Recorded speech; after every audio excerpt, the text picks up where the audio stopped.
Diode को continue करते हैं, ख़त्म करेंगे आज डायोड को। और डायोड सर्किट हमने पढ़ लिया था। डायोड सर्किट के बाद में अब जिसमें बचा है वो है डायोड एज रेक्टिफायर। तो हम डायोड एज रेक्टिफायर पढ़ेंगे आज, और उसके बाद में चैप्टर ख़त्म हो जाएगा।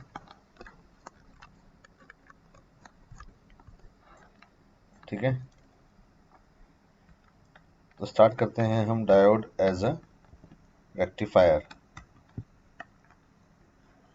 पहले जानें कि रेक्टिफायर क्या होता है।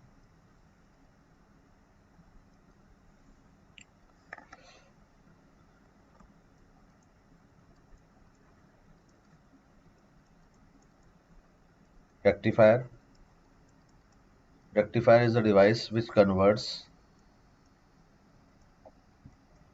रेक्टिफायर वो डिवाइस है जो कन्वर्ट करती है AC to DC। Alternating current को डायोड करंट में अगर हम बदलें तो उस डिवाइस को हम बोलते हैं रेक्टिफायर।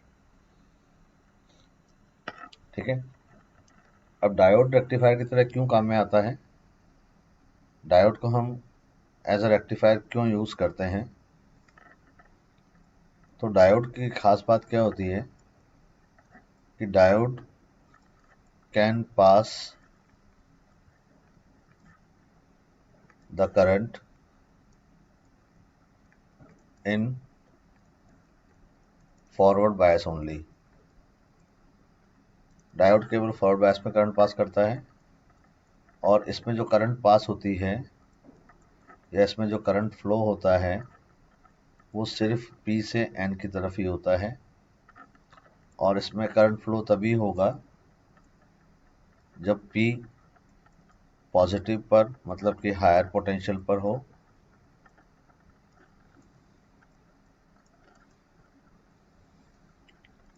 और N साइड जो है वो नेगेटिव पर हो या फिर लोअर पोटेंशियल पर हो।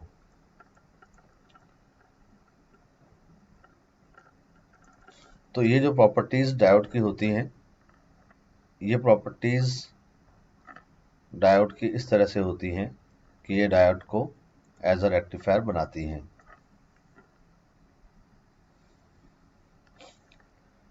ऑल्टरनेटिंग करंट क्या होता है, ऑल्टरनेटिंग करंट वो करंट होती है जिसमें करंट अपनी डायरेक्शन चेंज करती है और हाफ साइकिल तक करंट पॉजिटिव डायरेक्शन में रहती है, तो बाकी के हाफ साइकिल में करंट नेगेटिव डायरेक्शन में फ्लो होती है। तो अगर ऑल्टरनेटिंग करंट की हम बात करते हैं तो ये करंट कुछ इस टाइप की होती है।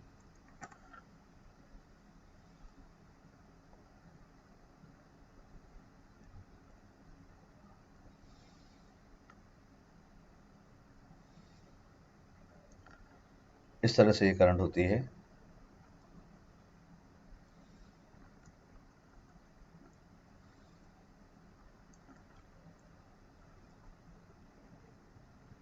और इसके जो ऊपर वाले पार्ट हैं ये पॉजिटिव पार्ट होते हैं। पॉजिटिव पार्ट का मतलब ये है कि ये करंट की एक डायरेक्शन को दिखा रहे होते हैं। मान लीजिए कि ये करंट की इस डायरेक्शन को रिप्रेजेंट कर रहे हैं, तो इसके जो नेगेटिव पार्ट होते हैं वो इसके जस्ट अपोजिट डायरेक्शन की करंट को रिप्रेजेंट करते हैं।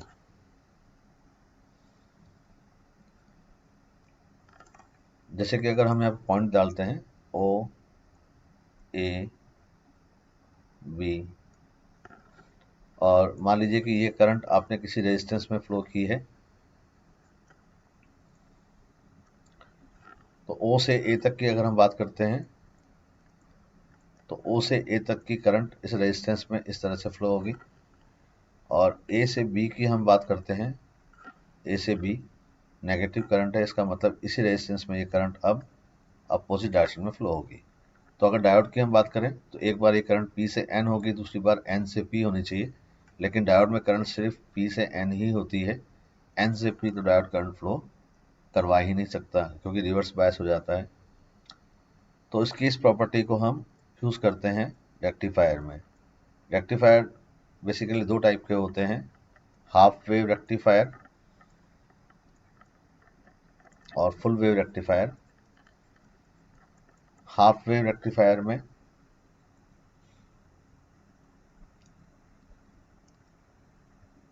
इनपुट करंट जो होती है या इनपुट पोटेंशियल जो होता है उसमें पॉजिटिव और नेगेटिव दोनों साइकिल होती हैं।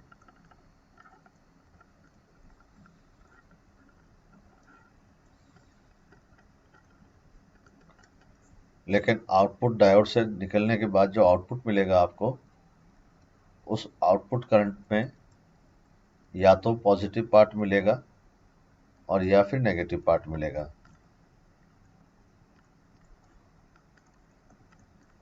इसका मतलब आधा मिलेगा और आधा नहीं मिलेगा। मतलब इसके अंदर हाफ वेव तो आपको प्रेजेंट मिलेगी, चाहे वो पॉजिटिव मिले या फिर नेगेटिव मिले, बाकी की हाफ वेव जो होगी वो एब्सेंट हो जाएगी। इसलिए इस तरह के रेक्टिफायर को हम हाफ वेव रेक्टिफायर कहते हैं। हाफ वेव रेक्टिफायर के लिए क्या क्या रिक्वायरमेंट आपको होनी चाहिए? हाफ वेव रेक्टिफायर के लिए आपको एक इनपुट एसी सोर्स आपके पास में होना चाहिए जो आपको एसी सप्लाई करेगा। दूसरा, आपके पास में एक स्टेप डाउन ट्रांसफार्मर होना चाहिए,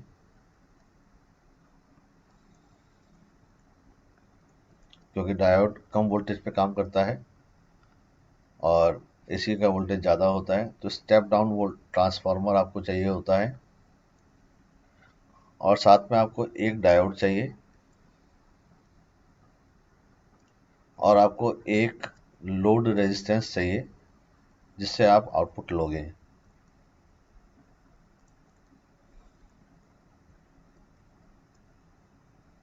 चार इंस्ट्रूमेंट्स की आपको रिक्वायरमेंट होती है। तो ये ट्रांसफार्मर होता है,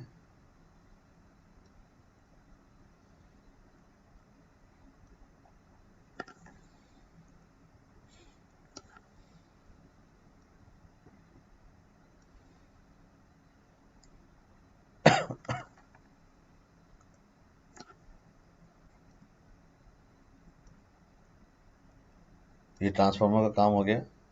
यहाँ पर आप इनपुट दोगे,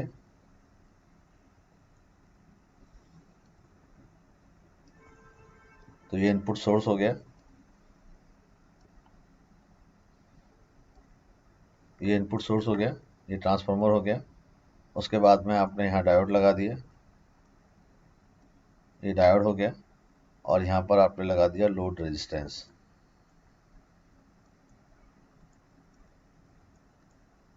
और लोड रेजिस्टेंस से आप क्या लोगे? आउटपुट। यहाँ पर आप दोगे इनपुट। अब डायोड का ये पार्ट पॉजिटिव पी और ये पार्ट है एन। अब मान लेता हूँ कि इनपुट इस तरह से आ रहा है,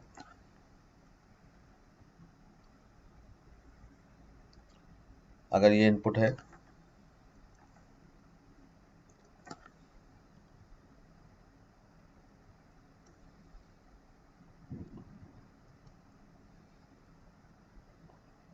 ये इनपुट है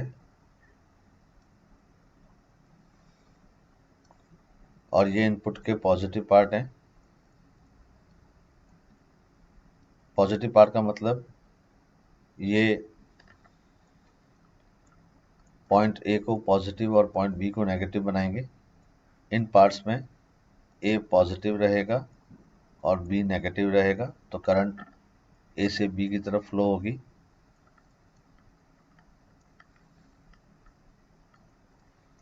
लेकिन इनके नेगेटिव पार्ट जो होंगे ये क्या करेंगे? ये ए को नेगेटिव बनाएंगे और बी को पॉजिटिव बनाएंगे। ए को नेगेटिव और बी को पॉजिटिव जब बनाएंगे तो डायोड रिवर्स बायस में हो जाएगा, और डायोड रिवर्स बायस में हो जाएगा तो आपको करंट नहीं मिलेगी, क्योंकि डायोड आउटपुट देगा ही नहीं। इसका मतलब जो आउटपुट आपको मिलने वाला है उसमें केवल वही पार्ट आपको मिलेगा जो डायोड को फॉरवर्ड बायस में बनाएगा, और फॉरवर्ड बायस में केवल पॉजिटिव पार्ट बना रहे हैं यहाँ पर, तो यही पार्ट आपको आउटपुट में मिलेंगे। तो इसके आउटपुट का जो कर्व होना चाहिए टाइम के साथ में वो इस तरह से होता है कि इसमें आपको केवल पॉजिटिव पार्ट ही मिलेंगे, जिसमें डायोड फॉरवर्ड बायस में होगा। और जब डायोड को रिवर्स बायस में बनाएगा वो पार्ट गायब हो जाएंगे। तो आधे पार्ट इसमें मिलेंगे और आधे पार्ट इसमें गायब हो जाएंगे। तो ये पूरी वेव थी। इनपुट जो आपने दिया था ये फुल वेव था, लेकिन आउटपुट जो आपको मिला वो हाफ वेव ही मिली। इसलिए इस तरह के सर्किट को बोलते हैं हम हाफ वेव रेक्टिफायर। आपको अगर सर नेगेटिव पार्ट भी मिल सकता है क्या? डायोड, जैसे मान लीजिए कि अगर इनपुट इस तरह से होता या आप डायोड को उल्टा लगा देते, अगर आप डायोड को उल्टा लगाते तो ये पॉजिटिव पार्ट को रोक लेता और नेगेटिव पार्ट को फ्लो कर देता। आप ध्यान में रखिएगा कि जब इनपुट करंट आपको मिलती है, चाहे एग्जाम में क्वेश्चन आए, तो पॉजिटिव पार्ट जो पहला सबसे पहला पॉजिटिव होता है, सबसे पहले जो पॉजिटिव मिल रहा है आपको, ये पॉजिटिव सबसे पहला जो पॉइंट मिल रहा है ये पॉजिटिव आप हमेशा इस पॉइंट पर कंसिडर करेंगे। और जब ये पॉजिटिव होगा तो नीचे वाला पार्ट नेगेटिव हो जाएगा। फिर जब ये नेगेटिव पार्ट आएगा तो ऊपर वाला पार्ट नेगेटिव हो जाएगा और नीचे वाला पार्ट पॉजिटिव हो जाएगा। तो आपको देखना पड़ेगा डायोड किस कंडीशन में फॉरवर्ड बायस में होगा, और वही करंट डायोड पास कर देगा और बाकी का करंट डायोड को रोक लेगा। सेकेंड टाइप का जो रेक्टिफायर होता है वो होता है फुल वेव रेक्टिफायर।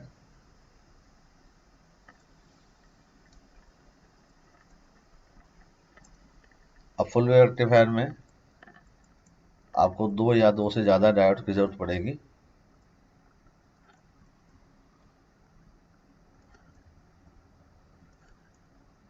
मिनिमम आपको 2 डायोड्स चाहिए अगर आप फुल वेव रेक्टिफायर बनाना चाहते हो तो, ठीक है ना। साथ में आपको इसके अंदर सेंटर टैप्ड ट्रांसफार्मर चाहिए, वो ट्रांसफार्मर जिसके आप बीच में से आउटपुट ले सको। ऐसे ट्रांसफार्मर को सेंटर टैप्ड ट्रांसफार्मर कहते हैं। Centre tapped transformer.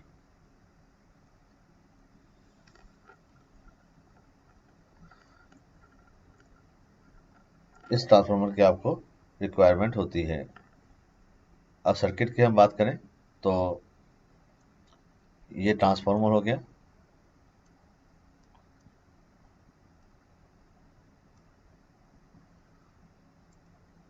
ये ट्रांसफार्मर है,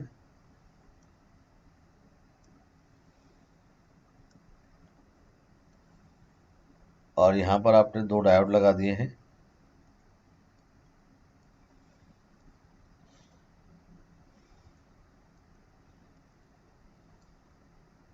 ये है D1 और ये है D2, और यहाँ पर आपने लोड रेजिस्टेंस लगा दिया है जिससे आप आउटपुट लेंगे।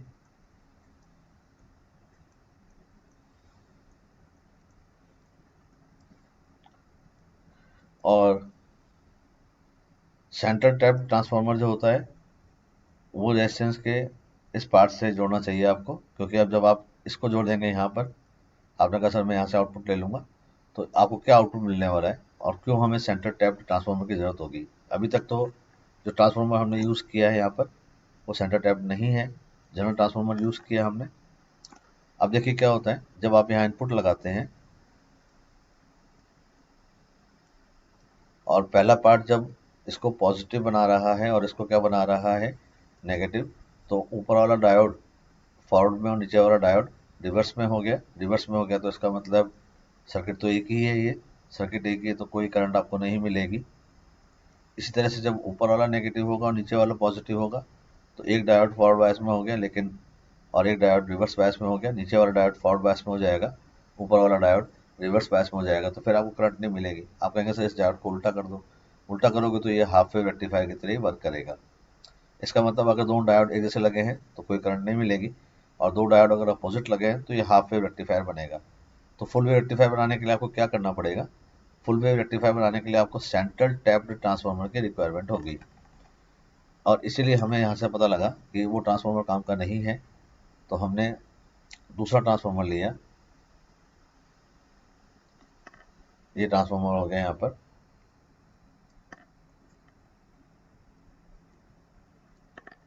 और ये सेंटर टैप्ड ट्रांसफार्मर है।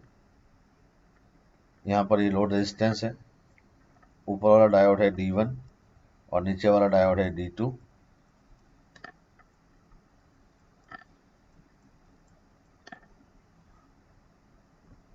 और ये सर्किट कंप्लीट हो गया है। यहाँ पर आपने इनपुट लगा दिया है। अब इनपुट तो वैसे ही होता है, लेकिन अब लोड रेजिस्टेंस यहाँ पर है तो आप यहाँ से आउटपुट लेंगे। यहाँ से आपको आउटपुट लेना होगा। अब हम देखते हैं कि इनपुट अगर डायोड को सप्लाई किया गया है तो इनपुट तो आपको पता है वैसे ही होगा जैसे यहाँ था। तो वैसे ही इनपुट हमने यहाँ पर दे दिया है।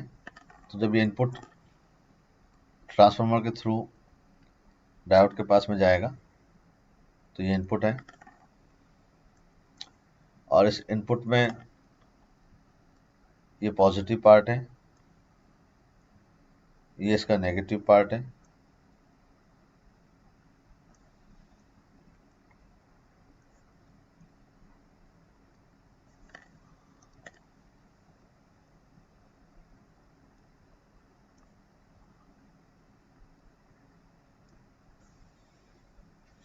ये करंट का ग्राफ है टाइम के साथ में। तो ये पार्ट पॉजिटिव है। जैसा कि मैंने आपको बताया कि अगर आपने दो पॉइंट्स ले लिए यहाँ पर ए और बी, तो ये वाला पार्ट क्या करेगा, ये ए को पॉजिटिव बनाएगा और बी को नेगेटिव बनाएगा।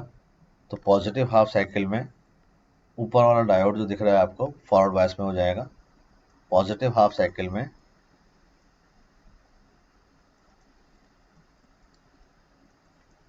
D1 जो हो जाएगा वो फॉरवर्ड बायस में रहेगा और D2 जो है वो रिवर्स बायस में रहेगा। जो रिवर्स बायस में होगा ये तो कोई करंट पास नहीं करेगा, लेकिन जो फॉरवर्ड बायस में होगा ये करंट फ्लो करेगा। और ये अपने एरो की डायरेक्शन में ही करंट फ्लो करता है। तो ये अपने एरो की डायरेक्शन में ही करंट फ्लो करेगा। तो पॉजिटिव हाफ साइकिल में इसके अंदर करंट इस तरह से फ्लो होगी कि ये अपने एरो की डायरेक्शन में फ्लो करेगा।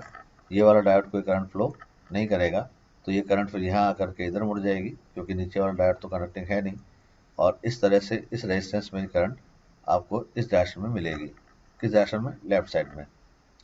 और जब नेगेटिव साइकिल होगी, नेगेटिव हाफ साइकिल जब होगी,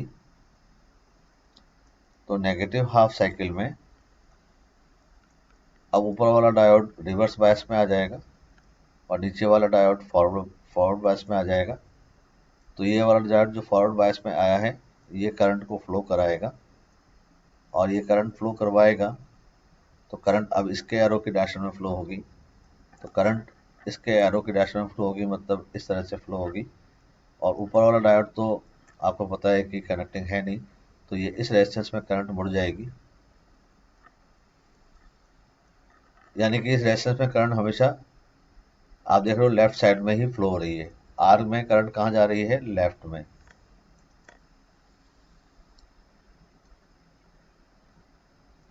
और नेगेटिव साइकिल में भी करंट कहाँ जा रही है, लेफ्ट में। इसका मतलब करंट एक ही डायरेक्शन में फ्लो हो रही है। तो पॉजिटिव पार्ट की जैसी ही करंट आपको दिखाई देगी, तो जो नेगेटिव पार्ट थे वो भी इसमें अब पॉजिटिव बन जाएंगे, क्योंकि वो डायरेक्शन भी लेफ्ट से राइट ही है।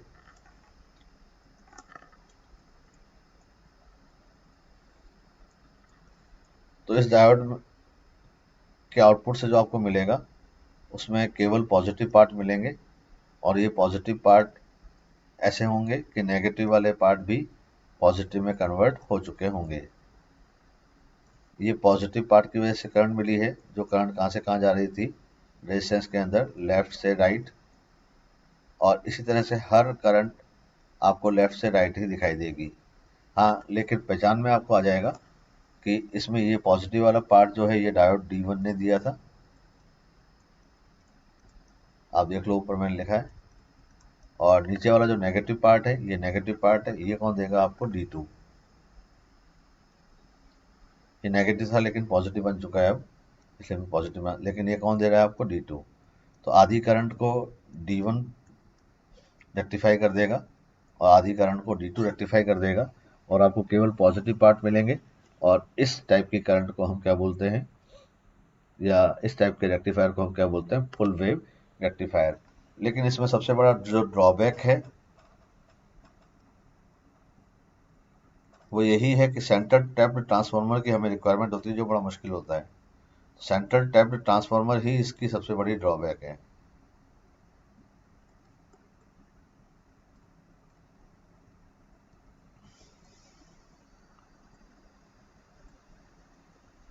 और इसकी इस समस्या से आज़ादी पाने के लिए हम एक फुल वेव रेक्टिफायर यूज करते हैं, जिसे बोला जाता है ब्रिज रेक्टिफायर। तो ब्रिज रेक्टिफायर भी एक तरह का फुल वेव रेक्टिफायर ही होता है।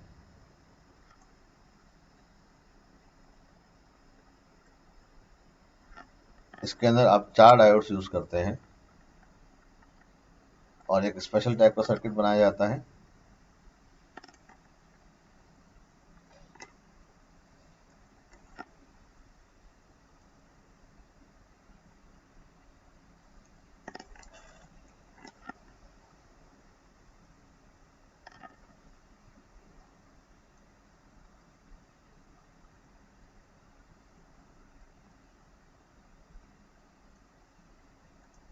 इस तरह का सर्किट बनाया जाता है।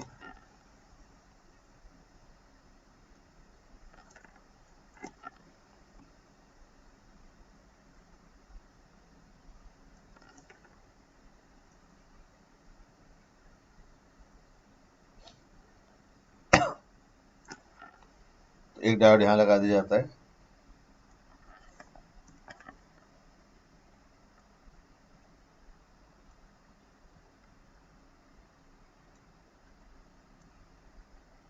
दूसरा डायोड जो नीचे लगता है वो भी ठीक इसी के जैसा लगेगा।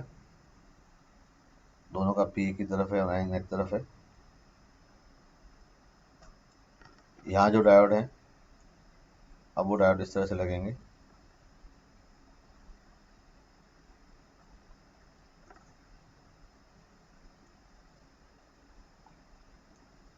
अपनी मर्जी से आप डायोड नहीं बनाएंगे, मैं आपको बताऊंगा अभी कैसे बनाया जाता है डायोड से ये सर्किट। तो ये डायोड है D1, ये डायोड है D2, ये डायोड है D3 और ये डायोड है D4। आपको 4 पॉइंट्स मिले हैं यहाँ पर, A, B, C और D। तो आपको हमेशा डायोड इस तरह से जोड़ना है, जैसे आप पॉइंट ए पर देख रहे हैं, तो पॉइंट ए पर यानी इस पॉइंट पर आपको एक दिख रहा है P और एक दिख रहा है N। ऐसे C पर आपको दिख रहा है P ऊपर और नीचे N, और B पर आपको दिख रहा है दोनों N और D पर दिख रहा है आपको, तो B पर दोनों N है, इस वाले डायोड का भी N है, इस वाले डायोड का भी N है, और D पर दोनों P हैं। यानी कि 2 पॉइंट ऐसे होंगे जिन पे PPNN होगा और 2 पॉइंट ऐसे होंगे जिन पे PNPN होगा, राइट। तो इस तरह का जो सर्किट बनेगा उसे ही हम ब्रिज रेक्टिफायर कहेंगे। अब इसमें सेंटर टैप्ड हमें ट्रांसफार्मर की जरूरत नहीं है। आप इनपुट कहाँ देंगे, इनपुट आप वहाँ देंगे जहाँ पर एक P और एक N होता है। तो इनपुट हमेशा इन पॉइंट्स पे दिया जाएगा और आउटपुट हमेशा यहाँ से लिया जाएगा। तो इनपुट हमें देने के लिए A और C मिल गया है।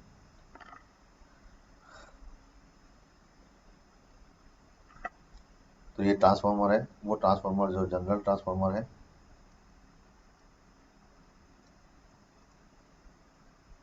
सेंटर टैप ट्रांसफार्मर की जरूरत नहीं है, तो इसका एक पॉइंट तो हम डायरेक्ट यहाँ से जोड़ देते हैं और दूसरा पॉइंट जो होगा वो यहाँ से जुड़ जाएगा।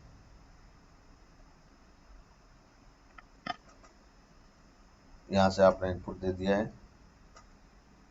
तो इनपुट आपको मिला A और C पर, और B और D से आप एक रेजिस्टेंस लगा देंगे और यहाँ से आप लेंगे आउटपुट।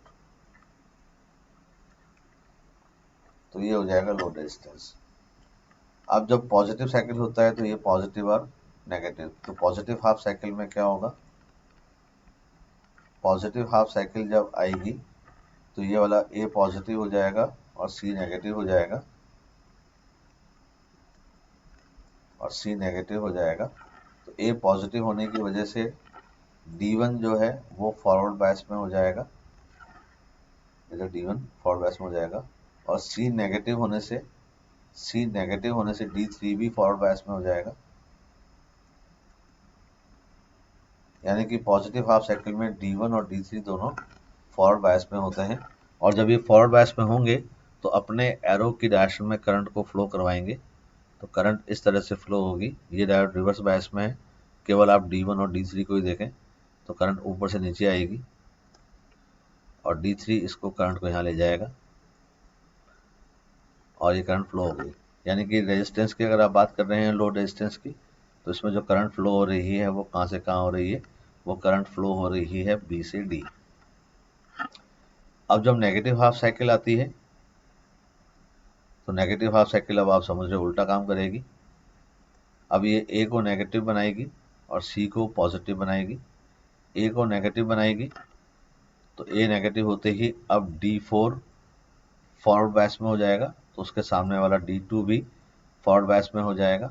तो अब ये अपने हिसाब से अपनी डायरेक्शन में करंट फ्लो करवाएंगे। जब ये अपनी डायरेक्शन में करंट फ्लो करवाएंगे, क्योंकि ये पार्ट पॉजिटिव हो चुका होगा, तो D2 से करंट जाएगी, तो ये करंट इस तरफ जाएगी। और D1 तो रिवर्स बायस में है, इसमें कोई करंट नहीं जाएगी, तो ये करंट ऊपर से नीचे आती हुई और फिर D4 की तरफ मुड़ जाएगी। यानी कि अगर आप RL की बात कर रहे हैं लोड रेजिस्टेंस में, तो लोड रेजिस्टेंस में करंट इस बार भी कहाँ से कहाँ जाएगी, B से D ही जाएगी। तो दोनों बार में करंट एक ही डायरेक्शन में फ्लो हुई है, तो ये भी एक फुल वेव रेक्टिफायर की तरह वर्क करेगा। लेकिन इसमें आपको सेंटर टैप्ड ट्रांसफार्मर की ज़रूरत नहीं है। ये इसका पूरा थियोरेटिकल पार्ट है, तो आप ध्यान में रखिएगा इसे, ठीक है ना। अब इसका जो बेसिक डिफरेंस जो आता है, जिन पर क्वेश्चंस आते हैं, वो ज़रा देख लेते हैं यहाँ पर।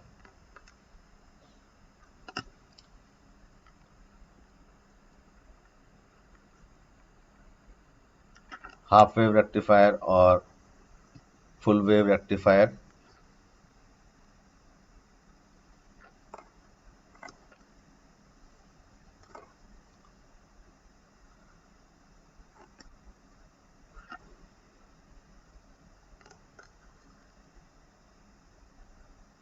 पहला डिफरेंस तो आपको दिख ही रहा है कि हाफ वेव रेक्टिफायर केवल हाफ वेव का रेक्टिफिकेशन करेगा और फुल वेव रेक्टिफायर पूरी वेव का रेक्टिफिकेशन करता है, ठीक है। तो इसमें हाफ वेव का रेक्टिफिकेशन होगा,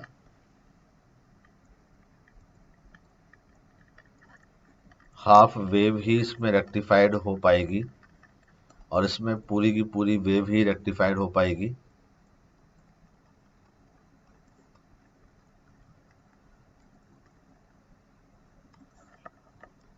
इसका जो आउटपुट है वो आपको इस तरह से दिखाई देगा।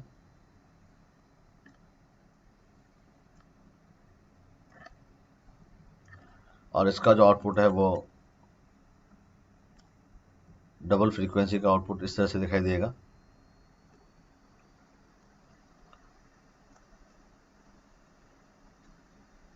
ठीक है। इसके अगर एवरेज करंट की हम बात करें तो इसकी जो एवरेज करंट होगी हाफ वेव रेक्टिफायर में वो होती है I0 बाय पाई। तो इसकी जो एवरेज करंट होती है I एवरेज वो होती है 2I0 बाय पाई, जिसको आप IDC कहते हैं। एवरेज का मतलब DC ही है, क्योंकि प्योर AC होती तो जीरो होता। इसकी RMS वैल्यू जो होती है हाफ वेव रेक्टिफायर की RMS वैल्यू वो होती है I0 बाय 2, जबकि फुल वेव रेक्टिफायर की RMS वैल्यू वैसी ही होती है जैसे कि मेन वेव की होती है, और वो होती है I0 बाय √2।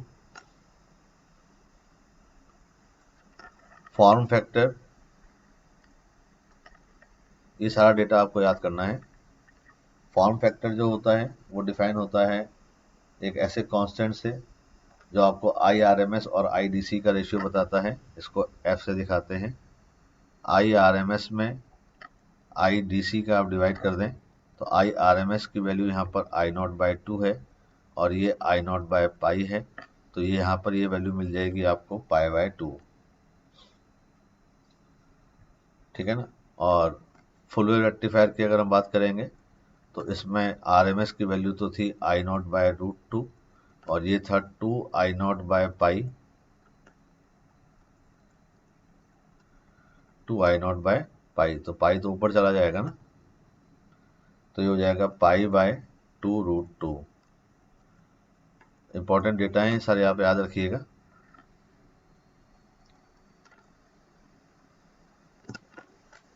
इसमें जो फ्लक्चुएशंस होता है, क्योंकि टाइम के साथ में वेरी तो हो ही रही है, करंट कांस्टेंट नहीं बनी हुई है, हालांकि डायरेक्शन नहीं बदल रही है, मैग्नीट्यूड तो चेंज हो ही रहा है, ठीक है, उसको बोलते हैं हम रिपल।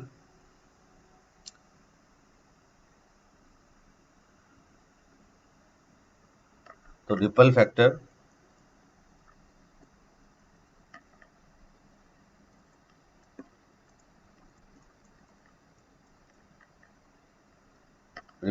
को स्मॉल r से दिखाते हैं। रिपल फैक्टर होता क्या है, आउटपुट जो करंट आपको मिल रही है इसके अंदर, उसका मैग्नीट्यूड वेरी कर रहा है, यानी कि वो वेरिएबल मैग्नीट्यूड की है, लेकिन इसकी डायरेक्शन सेम बनी हुई है। क्योंकि डायरेक्शन सेम बनी हुई है तो ये प्रॉपर्टी तो इसकी डीसी की है, लेकिन वेरिएबल मैग्नीट्यूड है, मैग्नीट्यूड टाइम के साथ में बदल रहा है, तो ये प्रॉपर्टी इसकी एसी की है, यानी कि ये एसी और डीसी का मिक्सचर है। तो इसमें कितना एसी कंपोनेंट है और कितना डीसी कंपोनेंट है, इसके रेशियो को हम क्या बोलते हैं, रिपल फैक्टर, ठीक है ना। तो रिपल फैक्टर जो होता है IRMS बराबर रिपल फैक्टर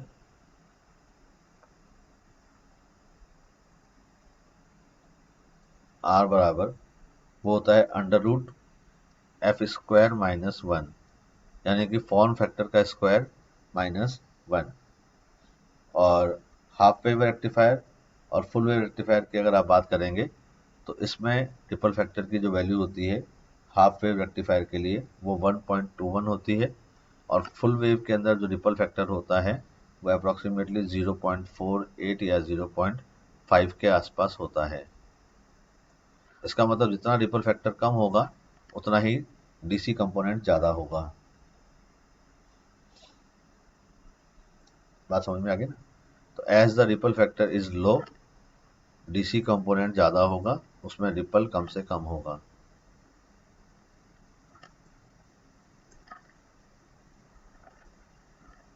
इसका रिपल फैक्टर ज़्यादा है, इसका मतलब इसमें एसी कंपोनेंट ज़्यादा है, तो अच्छा रेक्टिफायर नहीं है। अच्छा रेक्टिफायर यही होगा जिसका रिपल फैक्टर कम से कम हो।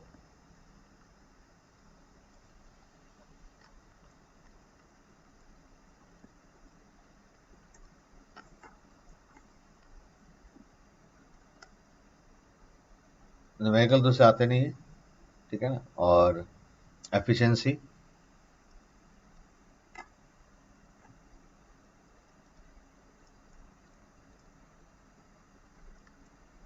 Efficiency output by input into 100, ठीक है ना, ये होता है 40.6।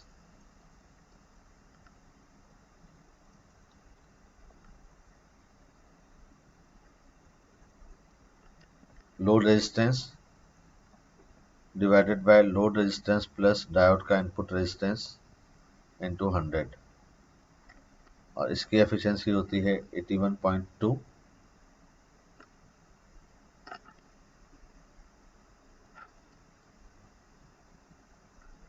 लोड रेजिस्टेंस, लोड रेजिस्टेंस का मतलब आउटपुट रेजिस्टेंस और टोटल आउटपुट रेजिस्टेंस, और टोटल इनपुट रेजिस्टेंस होता है लोड रेजिस्टेंस प्लस डायोड का इनपुट रेजिस्टेंस इनटू 100, ठीक है ना। जनरली लोड रेजिस्टेंस बहुत ज़्यादा होता है, तो एफिशिएंसी की वैल्यू पूछी जाती है आपसे। अप्रॉक्सीमेटली हाफ वेव रेक्टिफायर की एफिशिएंसी 40.6% होती है, और फुल वेव रेक्टिफायर की एफिशिएंसी अप्रॉक्सीमेटली 81.2% होती है। ये तब है जब लोड रेजिस्टेंस बहुत ज़्यादा है।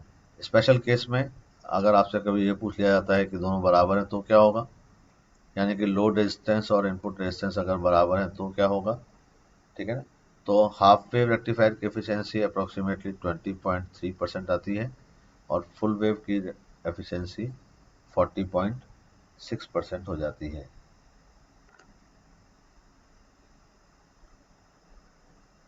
ठीक है, तो ये डेटा आपको याद रखना है।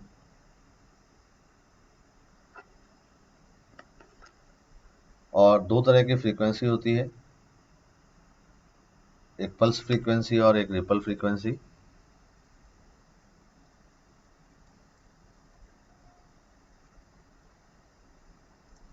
रिपल फ्रीक्वेंसी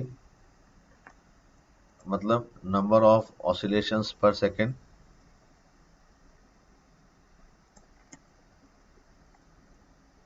और आपको पता है कि इनपुट तो इंडिया के अंदर जो होता है उसकी फ्रीक्वेंसी, इनपुट जो एसी होता है उसकी फ्रीक्वेंसी, रिपल फ्रीक्वेंसी कितनी होती है, 50 हर्ट्ज। अब अगर आप हाफ वेव को देखते हो तो हाफ वेव की फ्रीक्वेंसी आप देखोगे तो वही है, क्योंकि टाइम पीरियड इसका वही है। रिपीटिशन देखो आप, उतने टाइम के बाद में रिपीटिशन होगा। ये एक ऑसिलेशन कंप्लीट हुआ और ये दूसरा ऑसिलेशन कंप्लीट हुआ, यानी कि हाफ वेव की आउटपुट फ्रीक्वेंसी जो होगी वो इनपुट फ्रीक्वेंसी के बराबर ही होगी। ये इनपुट की रिपल फ्रीक्वेंसी 50 हर्ट्ज है, तो हाफ वेव रेक्टिफायर की आउटपुट फ्रीक्वेंसी भी 50 हर्ट्ज होगी, लेकिन फुल वेव की डबल हो जाएगी।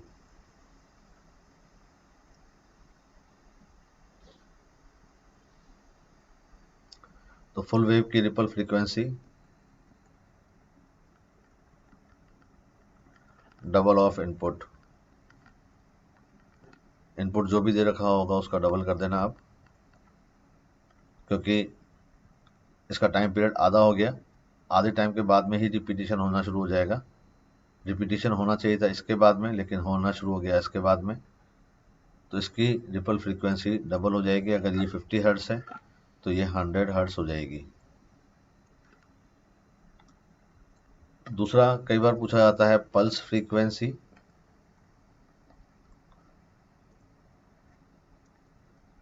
पल्स फ्रीक्वेंसी में आप पॉजिटिव और नेगेटिव को अलग अलग पल्स काउंट करते हैं।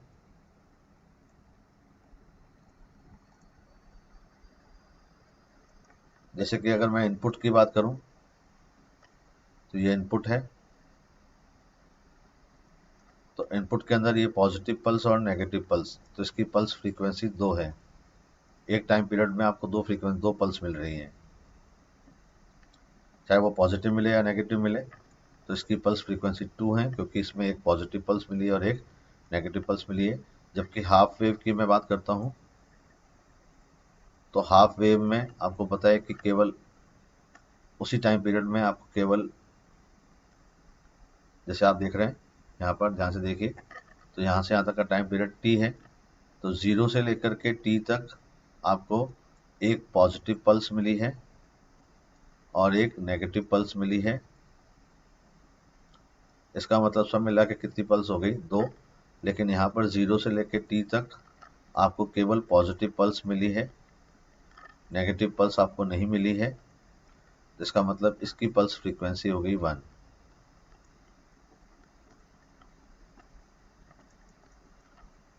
जबकि फुल वेव रेक्टिफायर की अगर आप बात करेंगे तो फुल वेव रेक्टिफायर में भी आपको उस उतने ही टाइम पीरियड में, चाहे पल्स देखें आप, तो 0 से टी तक आप देख रहे हैं पॉजिटिव पल्स ही आपको 2 बार मिल रही है। इसका मतलब इसकी पल्स फ्रीक्वेंसी तो 2 ही होगी।